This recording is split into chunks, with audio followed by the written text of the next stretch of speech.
What would you do if your manager told you something was unprofessional, and your diligent attempt to comply led to you being told you were doing too much? It's a classic workplace dilemma that leaves everyone confused and frustrated. Let's break down this sticky situation.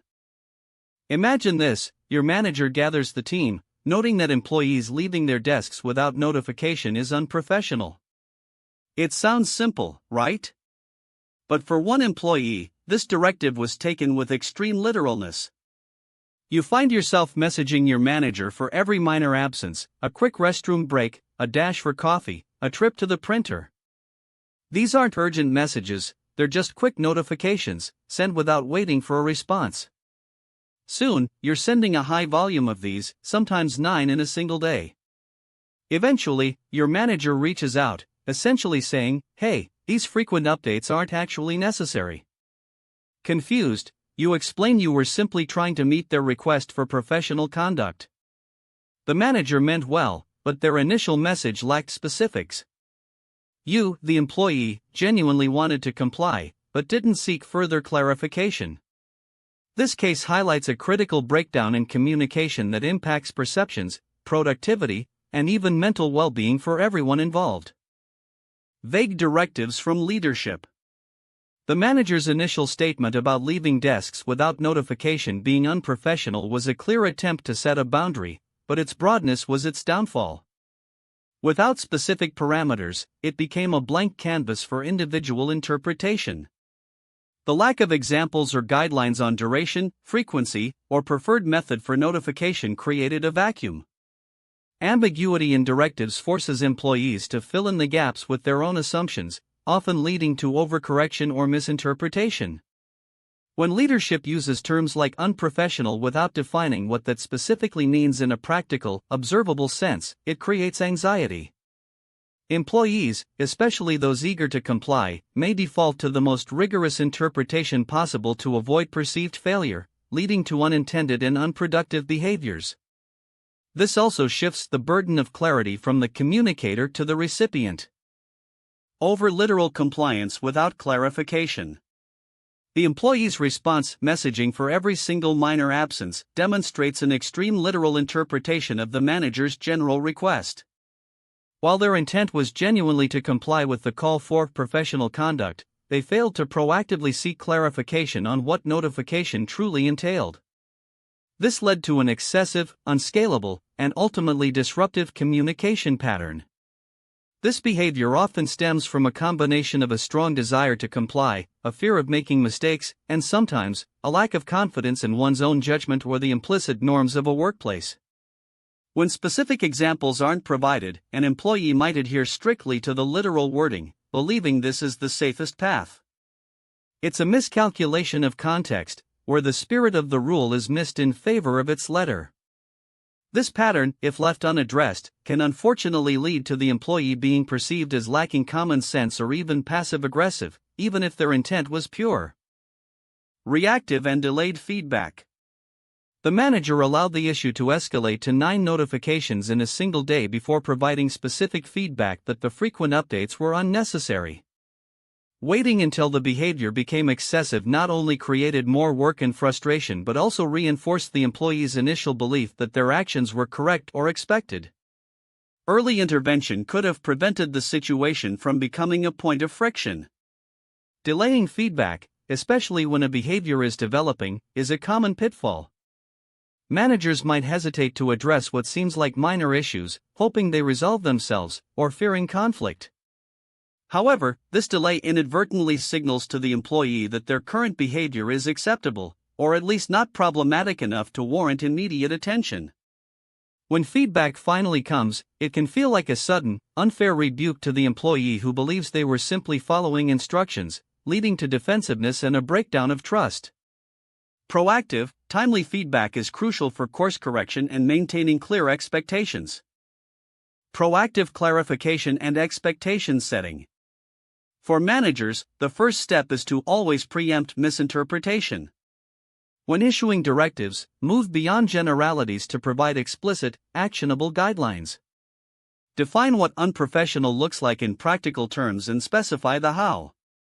For example, clarify the types of absences requiring notification, a reasonable duration for such absences, e.g., anything over 15 minutes, and the preferred communication channel, e.g., a quick message in the team chat. For employees, if a directive feels vague, proactively seek clarification immediately. This prevents misunderstandings from escalating and demonstrates your commitment to accurate compliance. Establish clear communication protocols. Both managers and employees benefit from defined communication protocols. Managers should establish preferred methods for routine notifications versus urgent issues. Is a quick chat message sufficient, or is an email required? Is there an away status on a team tool that suffices for short breaks? Document these protocols and make them accessible to the team, perhaps in a shared team handbook or on a collaboration platform. For employees, understanding and adhering to these established protocols is key, and if none exist, suggesting a team discussion to create them can be a valuable contribution. This step ensures consistent understanding of how information should flow within the team. Document and reference communications. Maintain a factual record of important communications, especially for directives and feedback. For managers, this means noting when expectations were set and when specific feedback was given. This isn't about building a case against an employee, but about having a clear, objective reference point for future discussions. For employees, if you're ever in doubt about a directive, noting down your understanding or saving the communication can be helpful. This documentation ensures that discussions are based on concrete information rather than memory or assumptions, making future corrections or clarifications much smoother and less contentious. It creates a shared, objective reality. Engage in a private alignment conversation. When a communication breakdown occurs, the most effective strategy is a direct, private conversation. For the manager, initiate a one-on-one discussion with the employee. Focus on the behavior, not the person. Explain the impact of the overcommunication, e.g., it's creating unnecessary interruptions and making it difficult to find critical messages. Reiterate the intended expectation with clear, updated guidelines. For the employee, use this opportunity to express your genuine intent and seek full clarity. Ask open-ended questions like, "Could you please help me understand the specific scenarios where notification is truly needed?" This conversation should be a dialogue focused on mutual understanding and problem-solving, not an accusation or justification. Aim for a shared definition of professional conduct in this specific context. Monitor, reinforce, and recalibrate. After establishing new expectations or clarifying old ones, it's crucial to follow up. For managers, observe if the desired change in behavior occurs. Provide positive reinforcement when the employee correctly applies the new guidelines. If the behavior persists or new misunderstandings arise, recalibrate with another conversation. This might involve exploring underlying issues or communication preferences. For employees, once new guidelines are understood, make a conscious effort to apply them. If you're still unsure, don't hesitate to ask a clarifying question early rather than returning to previous problematic behavior. This cyclical process of setting, observing, reinforcing, and adjusting ensures continuous improvement in communication and minimizes future friction. This structured approach avoids drama and focuses on sustainable solutions. Manager giving clear initial directive. You can say, "Team, to ensure smooth operations and availability, we need a clear understanding around desk absences. For any absence exceeding 15 minutes, or if you're stepping away and might be needed urgently, please send a quick message in our team updates chat channel." Shorter breaks like quick restroom visits or printing do not require notification. This helps us know when you're available for critical needs. Manager providing feedback on overcommunication to employee. You can say, "Hi, employee name, I appreciate your diligence in keeping me informed. Regarding our earlier conversation about desk absences, I've noticed a high volume of messages for very brief departures. To clarify, the intent was for notifications for longer absences or when your immediate availability is critical. Short breaks like quick coffee runs or printer trips generally don't require a message." My apologies if my initial guidance wasn't fully clear.